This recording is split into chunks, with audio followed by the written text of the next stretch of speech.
Today I am going to discuss about Stewart analysis of arterial blood gas. You may be think Dr. Dinosha last time teach us about the arterial blood gas analysis using the Henderson-Hasselbalch equation. This time he going to teach us arterial blood gas using Stewart analysis. Why he try to confuse the arterial blood gas? Because arterial blood gas also try to confuse us. We should also confuse the arterial blood gas, isn't it? Nor there are some acid-base disorders which cannot be explained by your Henderson-Hasselbalch equation. Your Henderson-Hasselbalch equation was there for more than 100 years. Clinicians happily used the Henderson-Hasselbalch equation, including you and me. But later on they found there are some acid-base disorders cannot be explained by Henderson-Hasselbalch equation.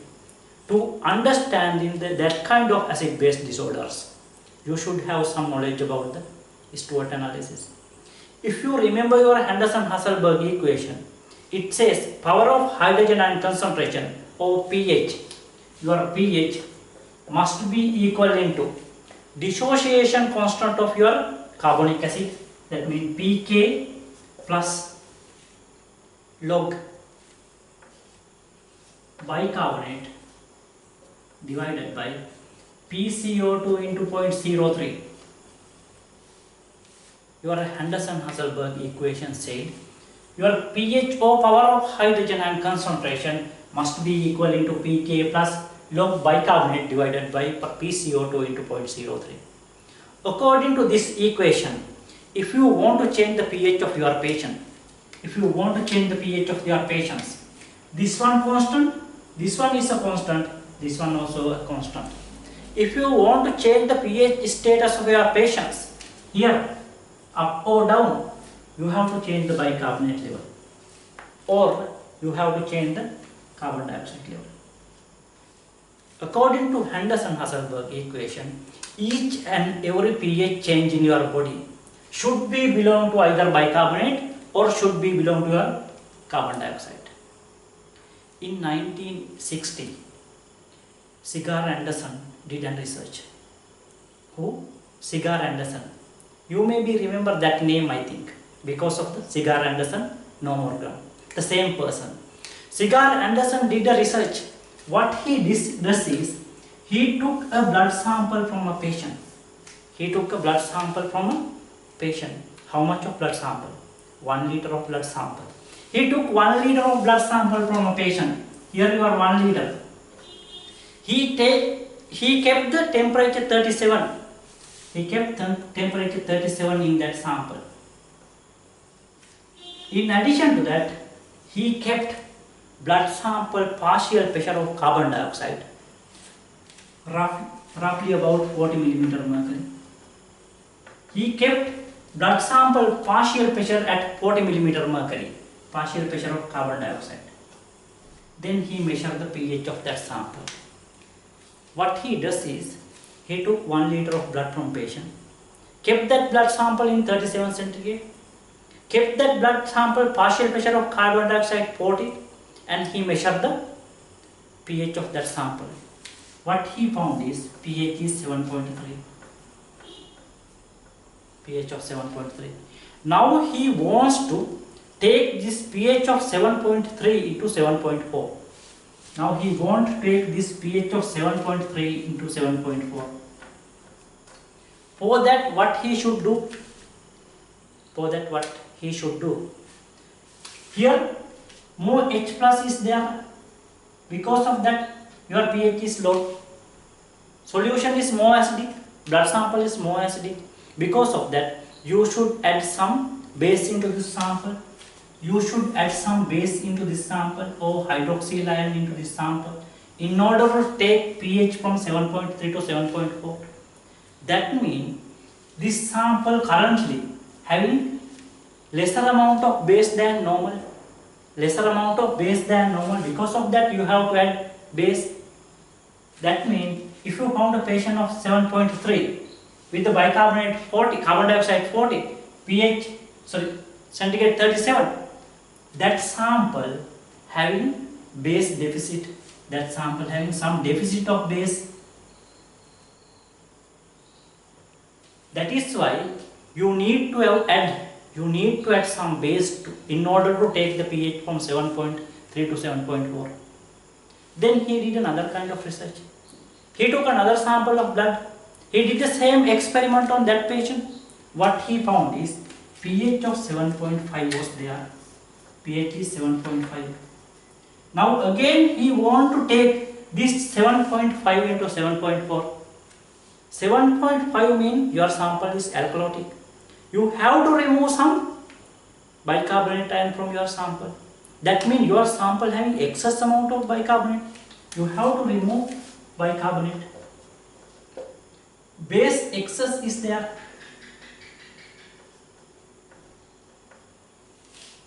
Here base deficit is there. Here base excess is there.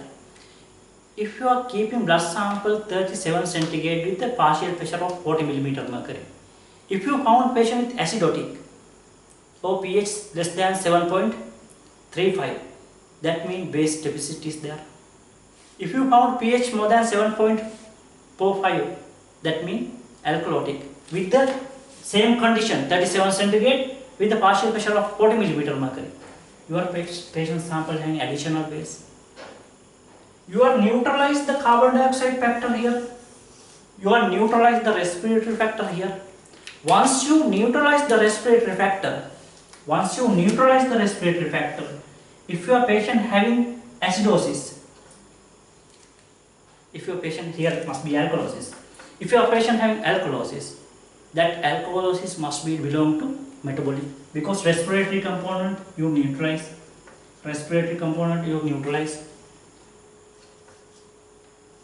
That means if your patient having base excess, if your patient have base excess in arterial blood gas report, you can say your patient having metabolic alkalosis. If you found a patient with base deficit, in your blood report sample, that means even after neutralizing the carbon dioxide factor, your patient is still deficit in base. Because of that, we are going to call it as metabolic acidosis. Under normal condition, the normal base excess difference plus or minus 4. That means if you can have base deficit minus 4, you can have base excess plus 4 under normal condition. Under normal pH range means here 7.35 to here 7.45. For that range, you can have base deficit 4O, minus 4O, plus 4. Within that range, we are going to call as normal. If you found the patient with out of that range, your patient having either metabolic alkalosis from this side, either metabolic acidosis from this side. This was discovered by Cigar Anderson in 1960. You can easily identify whether your patient having metabolic acidosis or alkalosis. Throughout this discussion, my patient is belong to metabolic acidosis or metabolic alkalosis. I am not going to discuss about the respiratory part. Carbon dioxide is one of the independent factor for your acid-base status. Carbon dioxide is one of the independent factor of your acid-base disturbance. But bicarbonate is not like this. Bicarbonate, one of the mostly dependent factor for your acid-base status. I will explain it how. Dr. Graham Bell did a research. What he said is, he proposed a theory. He said, in our body, positive ion and negative ion must be have an equal number. Otherwise, you have to be charged always. Not only body, each and every body compartment should have equal number of positive and negative ion. After saying that, he took two plasma sample. He measured the positive ion of that sample and negative ion of that sample. What he does is, he took two plasma sample and he going to measure the positive and negative ion. Here the positive ion. Here the negative ion. You know the positive ion in your plasma. What are the positive ion which present in your plasma? The major positive ion is sodium. How much of sodium present in your blood? 135 to 145 millimoles per liter or milli equivalent per liter, both are same. It contains sodium 140, middle value 135 to 145, middle value is 140. It containing potassium, it containing calcium, it containing magnesium, it containing lithium, it containing aluminium, it containing larger amount of positive ions. You should contain equal number of negative ions. What are the negative ions present in your blood? Chloride is the major negative ion. Lactate is one of the other negative ion. You containing bicarbonate. Your protein or albumin also negatively charged. They can accept the proton. Albumin containing histidine molecule of amino acid, which can accept the hydrogen ion. Here your albumin or weak anion. In addition to that, there are unmeasured anion in your blood. They can't easily measure like cation because those are weak unmeasured anion. Weak unmeasured anion. Mainly sulfate, phosphate. Phosphate you can measure actually. Sulfate, phosphate, acetate, gluconate, like substance. So you have what Dr. Graham-Bell says is what Dr. Graham-Bell says, our body or our body compartment should contain equal number of positive ion and negative ion. Here positive ion sodium, potassium, calcium, magnesium and lithium. Negative ion weak unmeasured anion, albumin, bicarbonate, chloride and lactate. Those are the negative ion. The amount of positive ion and negative ion must be equal. Then he took all the positive strong ion from here and all the positive negative strong ion from here. What he does is he took all positive strong ion from here and all negative strong ion from here. You all know that sodium is strong ion, potassium also a strong ion, calcium, magnesium, lithium, aluminium, all are strong ion. But when coming to here, your chloride is one of the strong ion, your lactate also one of the strong ion, your bicarbonate is one of the weaker ion, and albumin also behave as a weaker ion, and unmeasured anion, most of the unmeasured anion also behave as weaker anion. Then he measured the strong ion difference, only strong ion difference. What he does is he measured the strong ion difference, only strong ion difference. You know Dr. Gamble give a name for this diagram. What is the name? Gamble group. Thanks for saying like that. Otherwise we have to keep the other name for this one. Only he put the Gambrel-Gramm. This graph is called Gambrel-Gramm. Now what he going to do is he going to measure the strong ion difference. Strong ion difference. Here all the positive strong ion is there. Sodium strong ion difference he going to measure. Sodium, potassium, calcium, magnesium. All are the strong positive ions. Strong negative ions are chloride, lactate.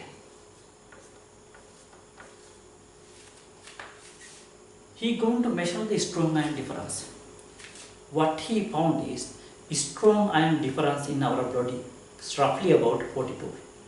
Strong ion difference in body right your body right now is roughly about 42. You can't measure all the iron most of the time, calcium, magnesium and lactate even. Because of that, he simplified this one further. He took major strong positive ion, major strong positive ion and major strong negative ion into this calculation. Even he ignored the potassium, even he ignored the calcium, magnesium, lithium and aluminum. He only took the sodium as strong ion. Here he ignored the lactate. Then what he found is strong ion different in that case, sodium minus chloride. You know your normal sodium level how much? It is roughly about 140, middle value. Normal chloride level 105. That means right now your body strong ion difference roughly about 35. Your body strong ion difference is roughly about 35. That means from this column, if you reduce strong ion here, from here to here, if you reduce strong anion, you received value, this two called 35. This 35 must be belong to, this 35 must be belong to weak anion, unmeasured anion and bicarbonate. Weak anion, here weak anion means mainly albumin. This is unmeasured anion. I will give an example now. Now what I am going to do is, I am going to give large amount of sodium to my patient. You may have seen this kind of patients, sodium level 150, 160 in the ICU patient. Here my patient sodium level is 150 now. Sodium level previously here, now went up to 150. Can you increase chloride according to that? No. You have to take chloride from outside. Now, no chloride taken from outside. You can't increase chloride. Can you increase albumin abruptly to compensate this one? No, you can't. Can you increase your weak acid or unmeasured anion abruptly? No, can't. So, only thing you can do here is, you can increase the bicarbonate. You can increase the bicarbonate in order to maintain the electrical neutrality. In order to maintain the electrical neutrality. What happened is, previously you have this much amount of bicarbonate, now you have this much amount of bicarbonate.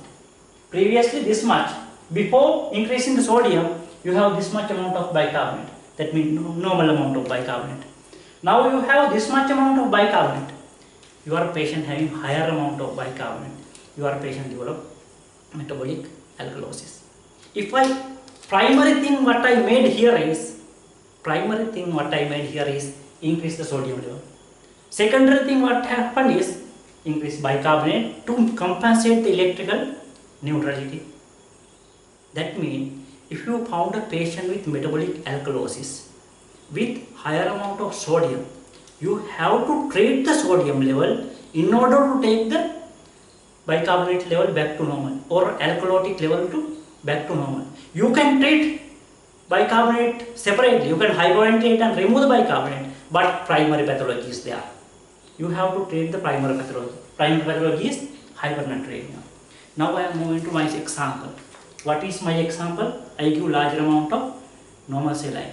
Then my patient develop metabolic acidosis. We will see how it happened. Here I am going to give. Now my ganglion is still normal, like this. Now what I am going to do is, I am going to give normal saline to my patient. Normal saline contains larger amount of chloride and little bit of high amount of sodium. Normal body sodium 140. Normal saline containing 154. Normal body chloride 105. But normal saline containing 154.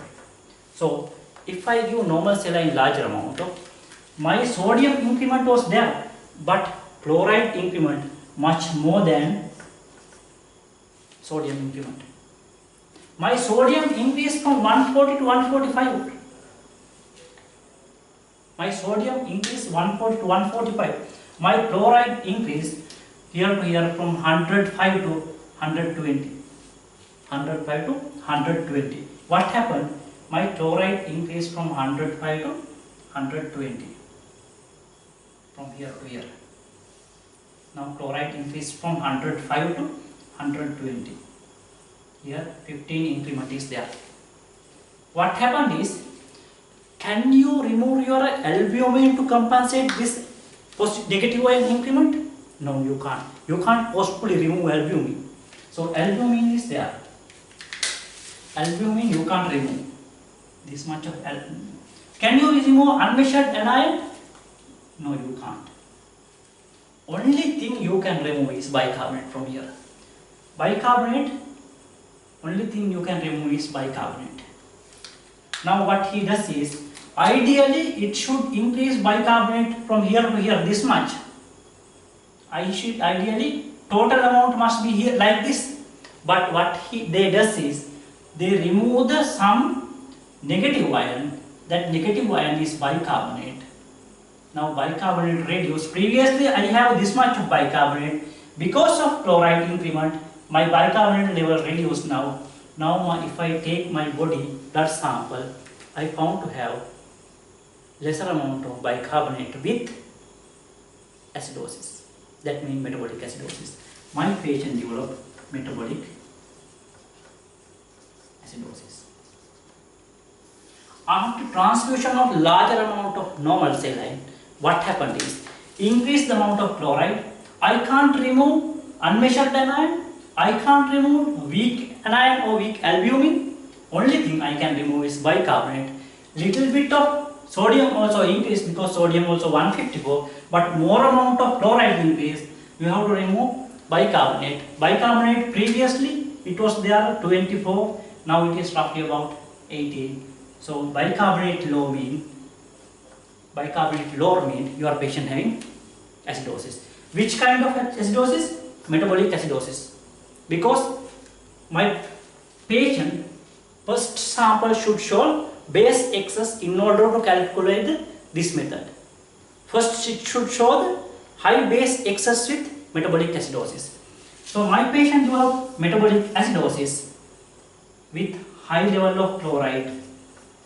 I am going to call it as hyperchloremic metabolic acidosis. Hyperchloremic metabolic acidosis. Now I am going to check what happened when albumin level change. What happened when albumin level change? Here 105 increase into 150. 10 increment was there.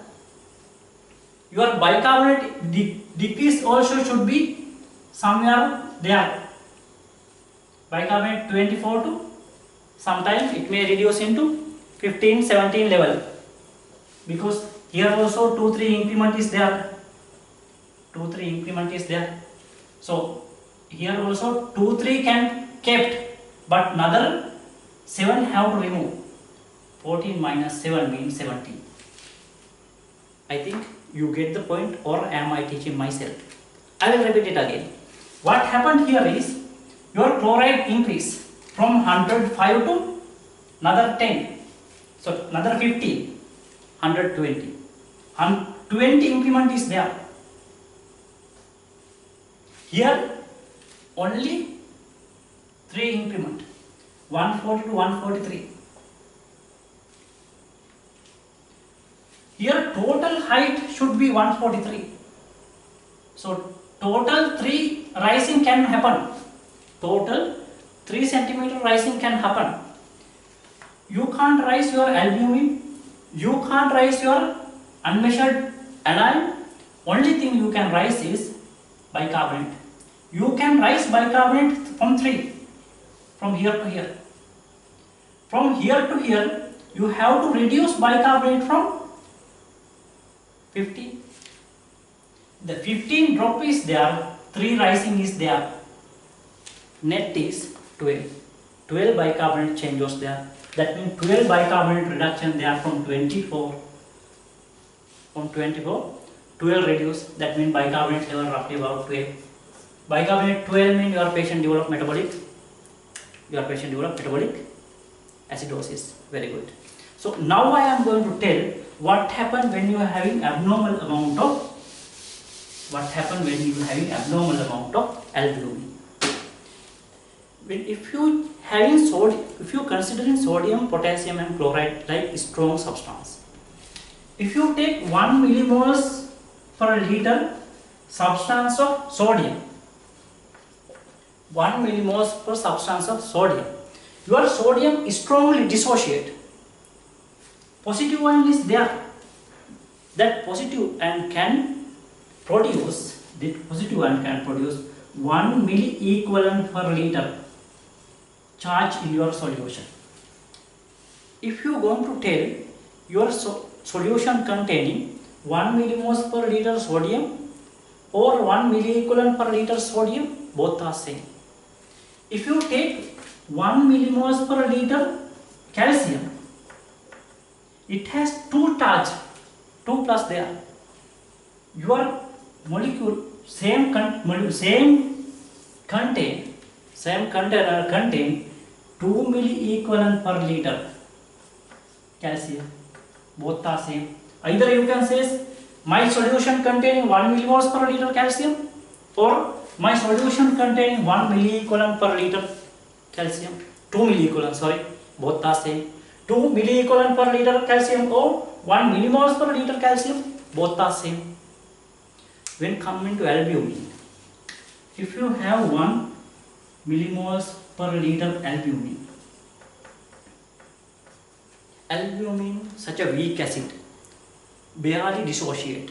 Because of that, positive ion is not there for each and every albumin. Some of them are dissociate. Because of that, 0.25 into albumin is the amount of albumin in milliequivalent per liter. If you have 10 millimoles per liter albumin, if you have 10 millimoles per liter per albumin, you can say 2.5 milliequivalent per liter albumin is there. Both are same. If you have 40 millimoles per liter albumin, you can say 10 millimoles per liter, 10 milliequivalent per liter albumin is there. Both are same. Am I teaching myself or did you understand? I think hopefully you understand. Sodium 1 to 1 there, calcium 1 to 2 is there. When coming to albumin, it is so much weak. 1 to 1/4 is there, 1 to 1/4 is there. So for the every 10 here 2.5 is there. Because of that, our plasma containing approximately 40 millimoles per liter albumin, the equivalent power or current power or charging activity according to Gambrella diagram is 10. If you are having albumin 40, it will represent here only 10. It will represent the 10 positive charges here. So your albumin here only or weak anion here albumin only taking 40, not 40, 10. Even though you have 40 millimoles per liter albumin, here it will consider only 10 milliequivalent because both are same. If you want to measure the electrical charging manner, you have to take it as 10. If you want to make it as a millimoles, according to millimoles levels, you have to take 40 here. So only 10 is here. What happened is now your albumin is going to drop. For a while, think your albumin is going to drop. Initially, albumin was 40 millimoles per liter. It represent 10 milliequivalent per liter of electrical activity or charge activity. Now albumin dropped from 40 to 20. Albumin dropped from 40 to 20. It will represent only 5 milliequivalent per liter charging activity. We will see what happened when albumin is low. Now my patient albumin level is dropped into half from here to here. Initially albumin level was here, now here to here, it half. It reduced from 10 to 5. From here to here 10 was there. Now from here to here only 5. We'll see what happens. Can you increase your chloride? No, you have to take chloride from outside. Can you increase your unmeasured anion to compensate that 5? You can't. Unmeasured anion is there in the predetermined amount. So only thing you can do is you can increase your bicarbonate. You can increase bicarbonate by 5. Here reduction is 5. 10 reduced into 5. For bicarbonate increase from 24 to 29. Bicarbonate increase from 24 to 29. 5 bicarbonate rising is there. With hypoalbuminemia. Hypoalbuminemia. Your bicarbonate level increase from, albumin level reduced from 40 to 20. Bicarbonate level rise from 24 to 29. If you look at ABG, you can see high amount of bicarbonate. You may think your patient having metabolic alkalosis. Your patient having metabolic alkalosis. Yes, your thinking is correct. But the primary reason may be hypoalbuminemia. You can correct by hypoventilation. You can remove this bicarbonate by hypoventilating. But again your patient going to develop metabolic alkalosis. Then what you should do is you have to replace albumin in order to correct this patient. You have to take your albumin to normal value in order to correct this metabolic alkalosis. Then we'll see what happens when unmeasured anion increase or decrease. When unmeasured anion increase or decrease. Due to some reasons, due to kidney failure, your phosphate going to accumulate. When your phosphate accumulate, what happens? When your phosphate or unmeasured anion accumulate, now,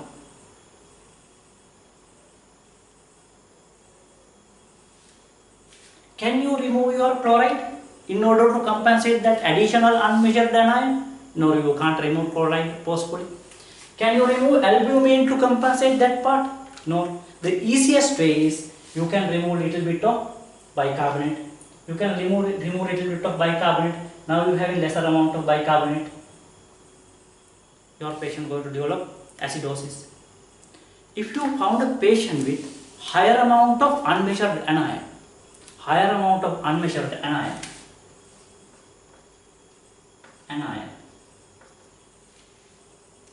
with metabolic acidosis,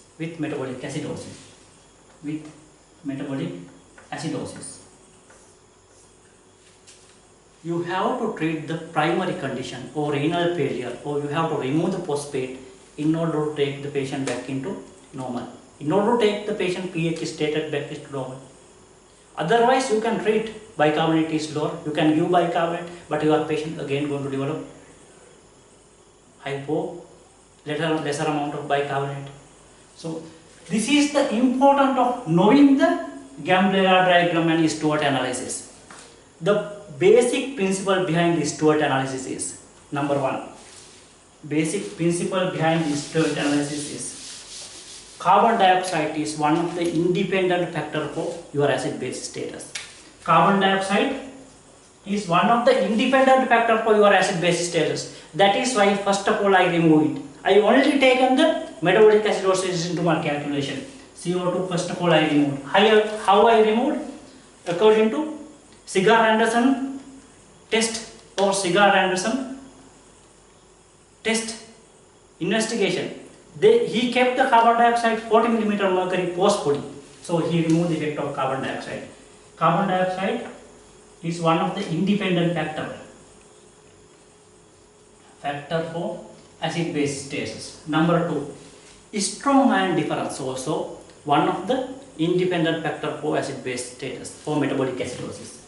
Strong ion difference, one of the independent factor for acid-base status. You have seen that when I increase the sodium, patient has to develop increased amount of bicarbonate, patient develop metabolic alkalosis. When I increase the chloride, patient has to reduce the bicarbonate, patient develop acidosis. That means your strong ion difference, the difference between these two values is one of the independent factor. Difference between these two, one of the independent factor for your acid-base status. Number 3. Your weak acid also. Weak acid also one of the independent factor from your strong ion difference and acid-base status. Weak acid changes does not affect your strong ion difference. Weak acid changes does not going to replace your sodium, does not going to replace your chloride. That means weak acid difference does not going to change your strong ion difference. It is just going to change your bicarbonate amount. That means weak acid also one of the independent factor. Number 3, weak acid okay. Truly speaking, albumin, one of the independent factor for acid-base status. Number 4, low mass action is there. What? Low mass action. That means mass, amount of substance present here is constant. Here the total amount of substance constant. You can't create substance. You can't create. Either you can't destroy according to Newton. Only thing you can do is you can convert one substance into other substance. Here your hydrogen molecule is there. A is the anion. When combined together produce Ha. If you are having higher amount of hydrogen ion, the reaction should happen in the forward direction. If you are having higher amount of Ha, reaction should happen into the backward direction. Even though reaction happen forward or backward direction, total amount present is constant. Here also total amount of present is constant. In addition to that, one thing I forgot to tell here. Your lactate also can affect your strong ion difference. I first of all told you lactate is one of the substance which you have to deduct when you are calculating the strong ion difference. Your normal lactate level body is 1. Normal lactate level is 1. Because of that I didn't add to even here. If you develop 5 millimoles per liter lactate level in your blood, 5. Can you remove chloride for that? No, you can't. You can't remove chloride for that. Can you remove albumin for that? No, you can't remove albumin for that. Can you remove weak acid or unmeasured acid for that? No, you can't. Only easy thing is you can remove little bit of bicarbonate in order to occupy your lactate. Initial lactate is 1, now lactate 5. You have to remove little bit of bicarbonate. If you found a patient with metabolic acidosis due to high lactemia, you can find your patient having lesser amount of bicarbonate. Lesser amount of bicarbonate due to high amount of lactate. So your lactate also affecting your Gamble-Ragram. I can't pronounce it properly. Now I am going to tell you how this value affect with your acid base or base excess. This is the last part.